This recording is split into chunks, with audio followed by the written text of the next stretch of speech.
Nothing could stop me. The day and hour were none of my choice. Sleeping and waking, I had been among the old haunts for years, had visited my own grave. Why did I come back?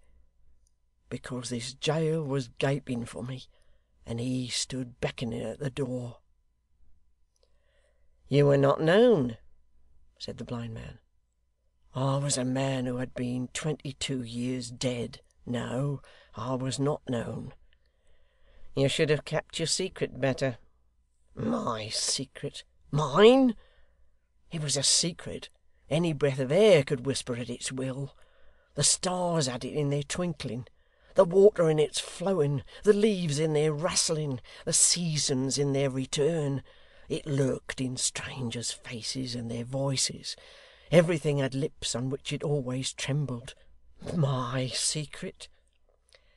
'It was revealed by your own act, at any rate,' said the blind man. 'The act was not mine. I did it, but it was not mine. I was forced at times to wander round and round and round that spot. If you chained me up when the fit was on me, I should have broken away and gone there. As truly as the lodestone draws iron towards it, so he, lying at the bottom of his grave, could draw me near him when he would. Was that fancy? Did I like to go there? Or did I strive and wrestle with the power that forced me?' The blind man shrugged his shoulders and smiled incredulously. The prisoner again resumed his old attitude, and for a long time both were mute.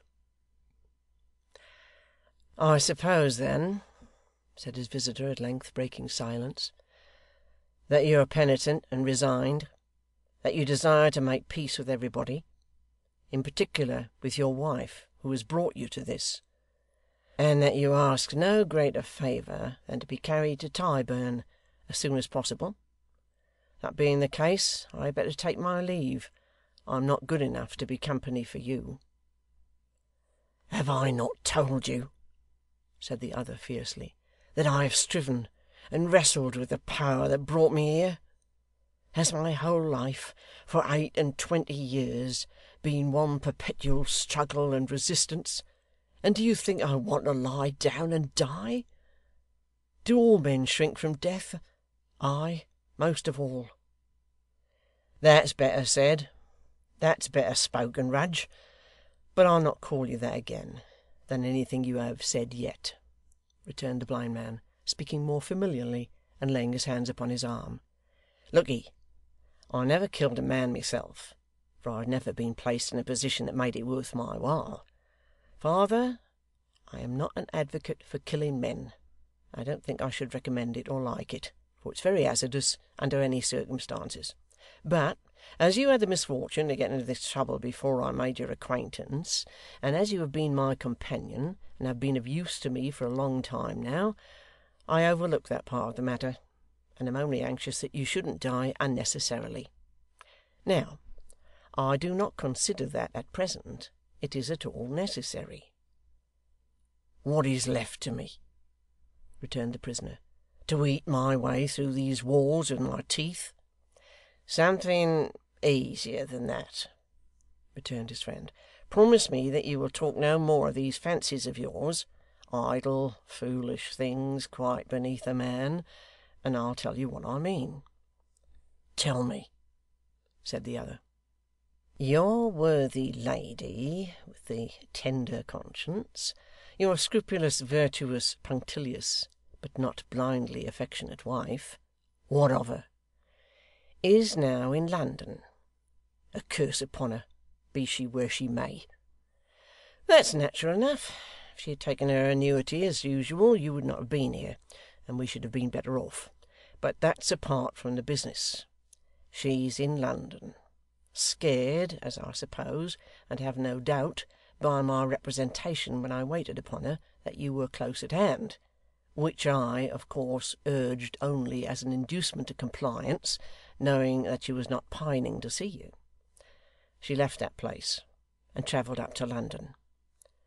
'How do you know? From my friend and noble captain, the illustrious general, the bladder, Mr Tappertit. I learnt from him the last time I saw him, which was yesterday, that your son, who was called Barnaby, not after his father, I suppose. Death. Does that matter now? You are impatient, said the blind man calmly. It's a good sign, and looks like life. That your son Barnaby had been lured away from her by one of his companions who knew him of old at Chigwell, and that he is now among the rioters. And what is that to me? If father and son be hanged together, what comfort shall I find in that? Stay, stay, my friend, returned the blind man with a cunning look. You travel fast to journey's ends. Suppose I track my lady out, and say thus much. You want your son, ma'am. Good. I, knowing those who tempt him to remain among them, can restore him to you, ma'am. Good. You must pay a price, ma'am, for his restoration. Good again. The price is small, and easy to be paid. Dear ma'am, that's best of all. What mockery is this? Very likely she may reply in those words, no mockery at all.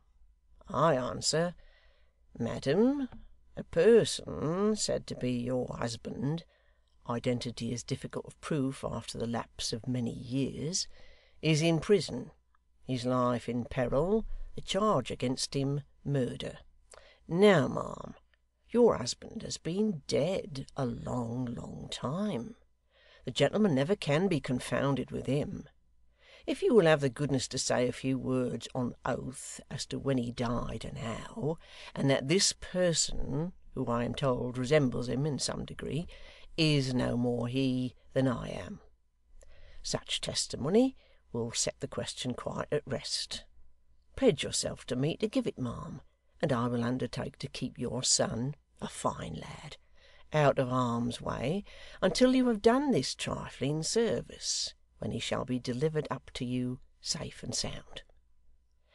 On the other hand, if you decline to do so, I fear he will be betrayed, and handed over to the law, which will assuredly sentence him to suffer death. It is, in fact, a choice between his life and death. If you refuse, he swings. If you comply, the timber is not grown, nor the hemp sown, that shall do him any harm. There is a gleam of hope in this, cried the prisoner. A gleam, returned his friend. A noon blaze, a full and glorious daylight. Hush! I hear the tread of distant feet. Rely on me. When shall I hear more? As soon as I do. I should hope tomorrow. They are coming to say that our time for talk is over. I hear the jingling of the keys. Not another word of this just now, or they may overhear us. As he said these words, the lock was turned, and one of the prison turnkeys, appearing at the door, announced that it was time for visitors to leave the jail. So soon, said Stagg meekly, but it can't be helped. Cheer up, friend. This mistake will soon be set at rest, and then you are a man again. If this charitable gentleman will lead a blind man, who has nothing in return but prayers, to the prison porch, and set him with his face towards the west, he will do a worthy deed. Thank you, good sir, I thank you very kindly. So saying, and pausing for an instant at the door to turn his grinning face towards his friend, he departed.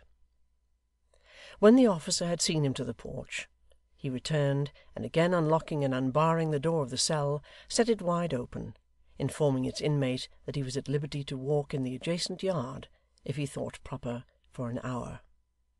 The prisoner answered with a sullen nod, and being left alone again, sat brooding over what he had heard, and pondering upon the hopes the recent conversation had awakened, gazing abstractedly the while he did so on the light without, and watching the shadows thrown by one wall on another, and on the stone-paved ground. It was a dull, square yard, made cold and gloomy by high